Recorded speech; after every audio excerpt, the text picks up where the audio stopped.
Hello friend आपण मैंने केमती अछंती ममता किचन को आपण मानक स्वागत। आज आसतु गोटे मस्त आ टेस्टी रेसिपीटे बनैबा सेटा हला फूलकोबी बटर मसला। केबे बनैचंदी जदि बनै नांदी ए रेसिपीटे को फुल देखंतु आ घरे निश्चय थरे बनै की खांतु। देखिबे थरे बनैले आपणक पाटरू जम्मा छाड़ीबनी। एही रेसिपी आमे बिना पियाज रसुण रे बनैबा आपण माने ओसा व्रत मानकरे बनै की भी खाइ परिबे।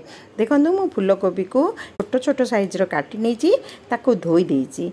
देखंतु मो मसला पई की एठी गोटे चामच पोस्तक नैची, गोटे चामच चारमगज नैची, 8-10टा काजू नैची, फाळे टमाटो नैची, आउ 2-3 पीस अदा नैची।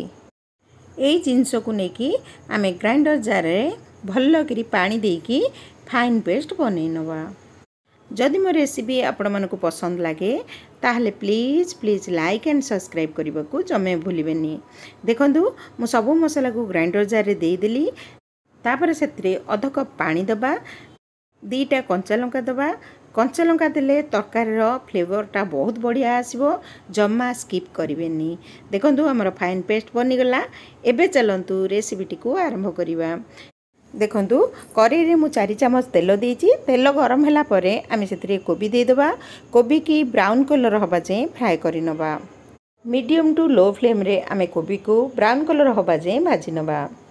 देखंतु हमर कोबी प्राय भाजी ही गलानी। एबे कोबी की आमे काढी नबा।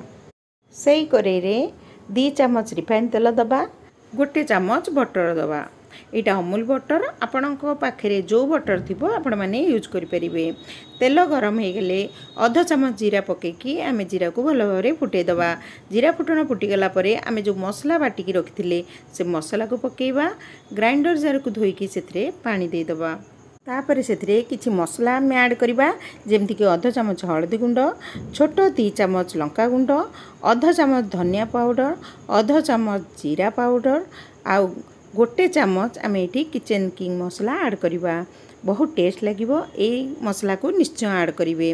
भल भाव रे मिक्स करि नबा। तापर सेतिरे आमे स्वाद अनुसार लूण पकेइबा। लूण पकेकी भल भाव रे मिक्स करि नबा। मसला रु तेल अलगा आबा जाए मसला को आमे मीडियम टू लो फ्लेम रे कसी नबा।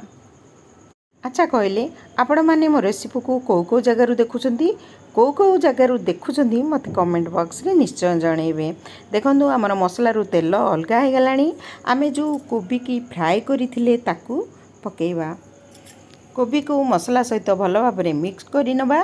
1 मिनिट कोबी को मसला सहित आमे कसी नबा। जदि मो रेसिपी प्रकृत रे आपण मन को पसंद लागे ताहले please please like and subscribe कर देबे। देखंतु हमर मसला कसीबार कोबी सहित 1 मिनिट हे गलानी। एबे आमे ता देरे पानी दवा। पानी दे साइला परे भल भाव रे मिक्स करि नबा। तापरे ढाकुणी बंद करके मीडियम टू लो फ्लेम रे कोबी सिजिबा जाए बसैबा। मझरे मझरे चेक करि नबा, नहले तळ लागि जिवो। देखंतु एही रेसिपी को मु गरम भात सहित सर्व करिवि। मु बेसी ग्रेवी रखिबिनी, जुगजुगिया रखिबि। देखंतु तरकारी बसिबार प्राय 5-7 मिनिट ऊपर हे गलानी। आमे चेक करि नबा। देखंतु कोबी हमरो बढ़िया भाव रे सिजी जाइछि। हमरो कोबी बटर मसला प्रस्तुत हे गला। एबे ता दरे आमे किछि धनिया पत्र काटिकी पकेबा। तापरे अध चामच आमे एठी गरम मसला गुंड पकेबा। गैस को बंद कर दबा। तापरे मु एठी अमूल फ्रेश क्रीम नैची। से क्रीम रु 3-4 चामच पकेबा। भल भाव रे मिक्स करि नबा। देखंतु आमर कोबी बटर मसला प्रस्तुत हे गला। एबे चलंतु गरम गरम सर्व करिबा। एही रेसिपी को घरे निश्चय थरे ट्राई करंतु। समस्ती की खाया दियंतु, निजे खांतु। देखिबे समस्ती की पसंद आसीबो। पुणी आसीबी आ गोटे नुआ वीडियो सहित नुआ रेसिपी नेकी। सेतबेले जाय रहुची। नमस्कार, बाय, जय जगन्नाथ।